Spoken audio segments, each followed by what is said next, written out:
नमो बुद्धाय दोस्तों, एक बहुत ही प्रसिद्ध भंते जी हुआ करते थे जिन्होंने स्वयं के भीतर कुछ क्षण भर में ही ऐसे परिवर्तन किए जिससे वह अधर्म के मार्ग से धर्म के मार्ग पर आ गए थे। और तब से उन्होंने अपना पूरा जीवन एक बैरागी बनकर जिया। बहुत पुरानी बात है, किसी गांव में एक बहुत ही बड़ा सूदखोर रहता था। उसके पास बहुत अधिक धन संपत्ति थी। उसके पूरे गांव में बहुत जमीन थी जिस पर लोग खेती कर अपना जीवन निर्वहन कर रहे थे। जमींदार उनसे अपनी जमीन पर काम कर जरूर भर दे, बाकी सब अपने पास रख लेता था। उसी के साथ वह एक और कार्य किए करता था। वह ब्याज पर पैसा दे लोगों से उसे बाद में वसूल करता था। वह अपने गांव का सबसे बड़ा सूदखोर बन गया था। वह गरीब लोगों को जरूरत के समय ब्याज पर पैसे देता और जब वह कर्ज वसूलने का समय आता तो बिना किसी की कोई बात सुने समय पर पैसा ले आता। अपनी सूदखोरी में उसने न जाने कितने गरीबों का बुरा किया था, उनको दुख दिया, किंतु उसे किसी बात का पछतावा नहीं था। वह बस धन के मुंह में बना था। गांव के लोग यह सब जानते हुए भी जरूरत पड़ने पर कोई विकल्प न मिलने पर इस सूदखोर के पास जाकर कर्ज लेते और बाद में ब्याज समेत दे देते, लेकिन जो नहीं देता उसका वह जीना दुश्वार कर देता, मानो उसके भीतर इंसानियत ही नहीं। एक बार गांव का एक गरीब किसान ब्याज पर पैसे तो ले जाता है, लेकिन वह समय पर उसे दे नहीं पाता। तब वह सूदखोर स्वयं उस गरीब के घर जाता है। उस समय उसके घर में केवल उसकी पत्नी गोद में बच्चा लिए बैठी हुई मिलती है। सूदखोर पैसे मांगता है, तब वह गरीब स्त्री कहती है कि इस वक्त मेरे घर में भोजन करने लायक भी पैसा नहीं है कि मैं कहीं से अन्न खरीद कर लाऊं। आपका कर्ज देना तो बहुत बड़ी बात है, अभी मेरे पति घर पर नहीं है, आप हमें कुछ समय और दें। वह दोनों हाथ जोड़ विनती करती है, लेकिन जमींदार को इन सब से कोई मतलब नहीं। वह एक नहीं सुनता और कहता है कि उसे ब्याज के पैसे अभी ही चाहिए। यह सुन किसान की पत्नी उसके आगे हाथ पैर जोड़ रोने लगती है, विनती करती है कि वह कुछ समय और दे। तब जाकर वह मान जाता है और कहता है कि स्त्री हो इसलिए कुछ समय और देता हूं। दरअसल यह सब कुछ बस वह दया दिखाने का ढोंग कर रहा था। वह आगे कहता है कि मुझे मेरा सब धन चाहिए। इतना कह वह स्त्री से कहता है कि जाने से पहले मुझे पेट भर भोजन कराओ। आखिर में इतनी दूर जाकर परेशान हुआ और अब खाली हाथ जा रहा हूं, मुझे भोजन करना है।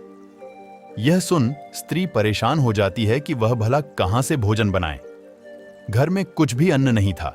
वह उससे कहती है कि उसके घर में अन्न का एक दाना भी नहीं है, किंतु सूदखोर को उससे कोई मतलब नहीं था। उसकी आदत थी जहां पैसे वसूलने जाता वहां से बिना खाए कभी नहीं आता।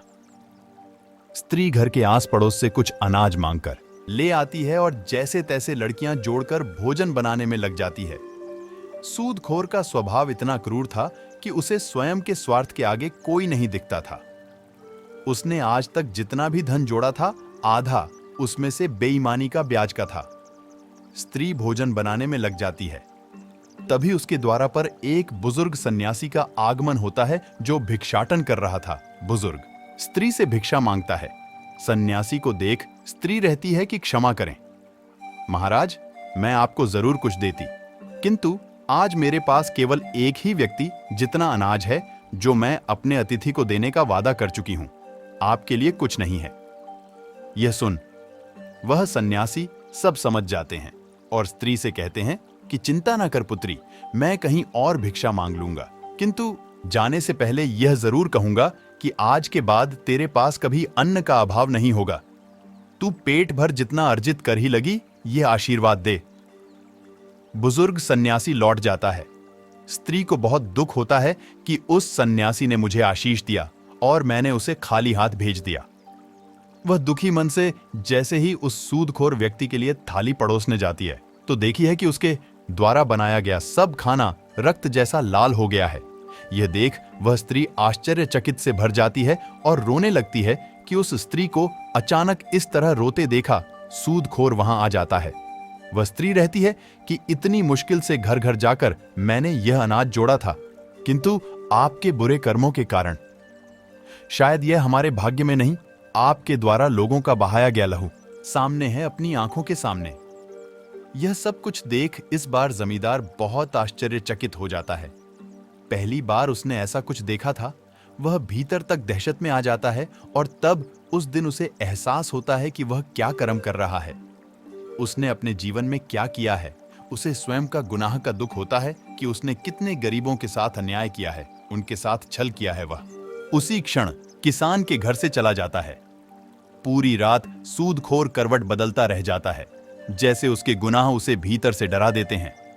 स्वयं को उसमें डूबा देख वह उसी समय अपना सब कुछ त्याग देते हैं।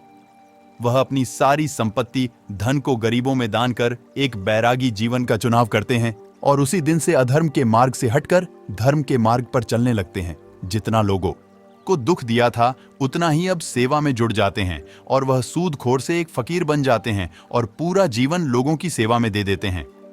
आशा करता हूं यह कहानी आपको पसंद आई होगी। चैनल को सब्सक्राइब करें और ज्यादा से ज्यादा शेयर करें। धन्यवाद।